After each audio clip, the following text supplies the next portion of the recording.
All right. Part two. Neither things nor the perceived world, nor the scientific world, allow us to connect with the standards of the absolute. Those are all cultural works, bathed in history. But moral standards are not embarked in history and culture. They are not even islets poking up in it, because they make all signification possible, even cultural signification, and they make it possible to judge cultures.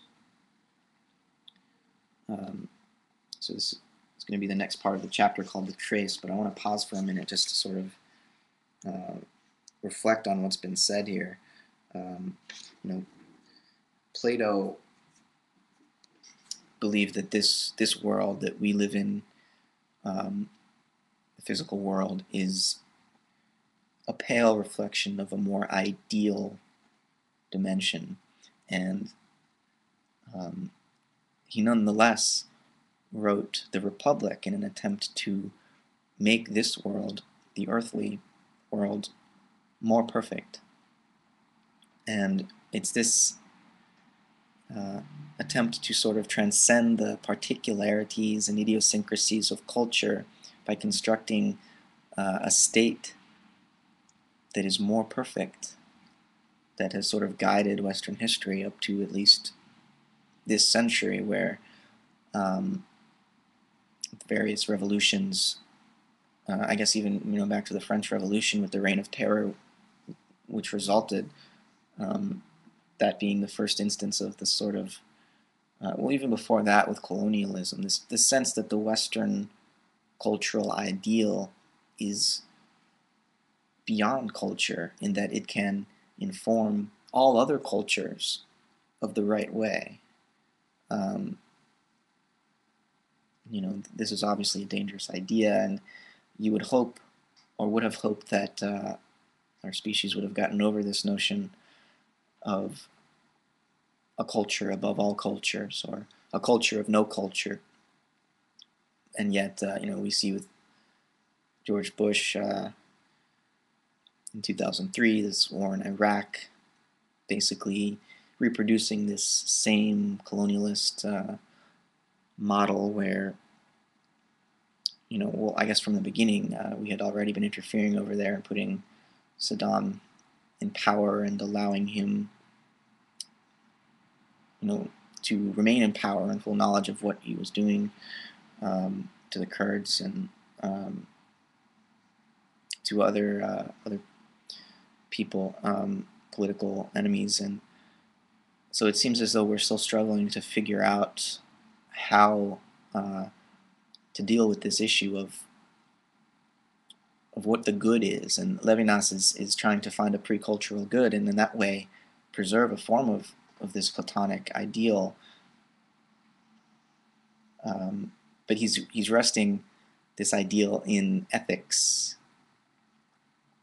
and for him this ethic is one of the immediate encounter with the face of another human being,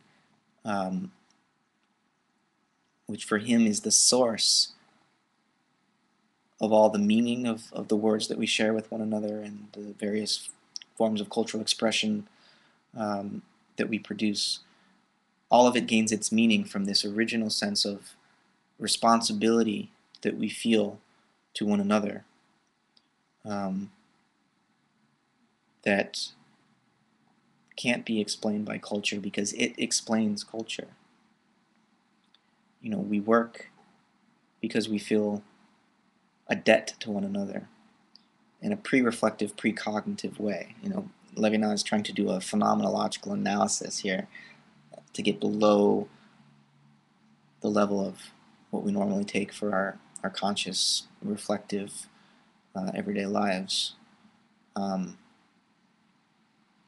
He thinks that there's a pre-reflective ethic, a pre-reflective goodness in our sense of being, as we'll come to see as I continue reading, ruptured, our own self being ruptured by the presence of the other, so that I cannot remain identical to myself and sort of self-contained, but rather am compelled by the interruption of the other to serve them and to be responsible to them,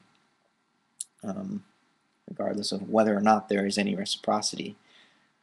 So, yeah, let's keep reading it. This section is called the trace.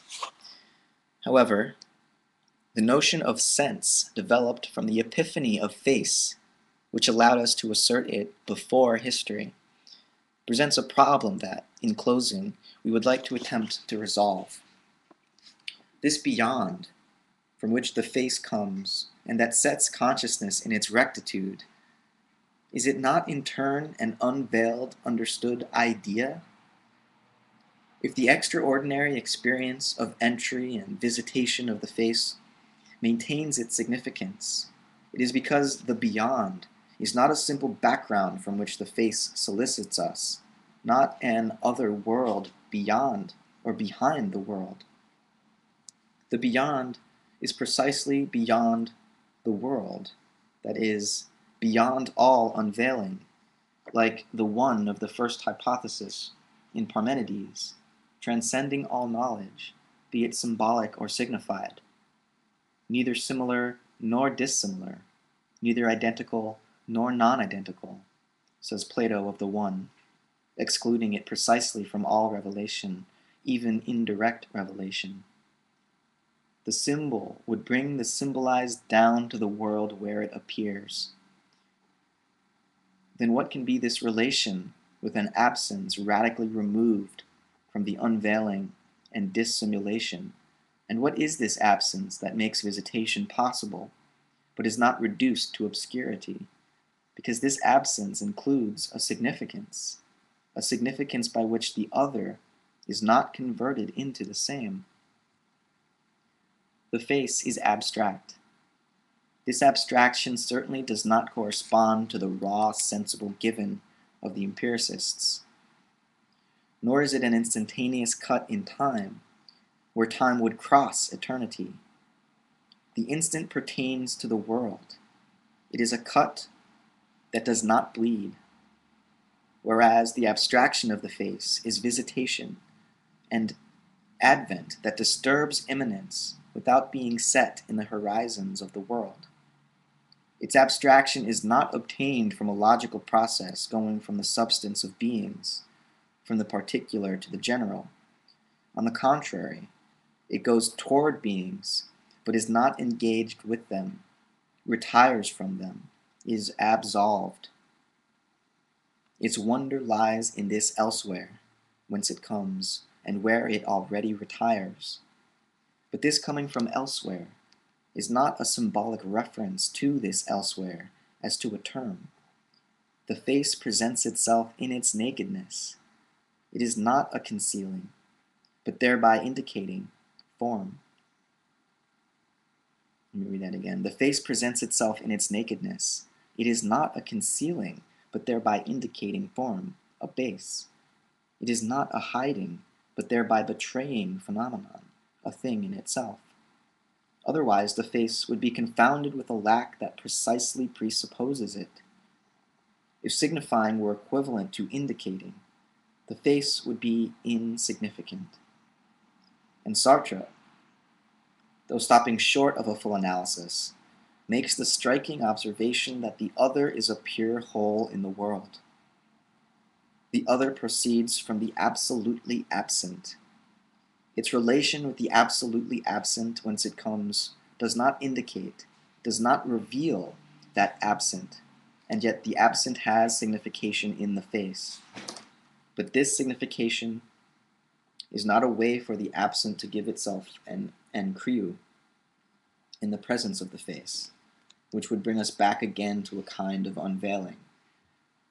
The relation that goes from the face to the absent is outside of all revelation and all dissimulation, a third path excluded by these contradictories.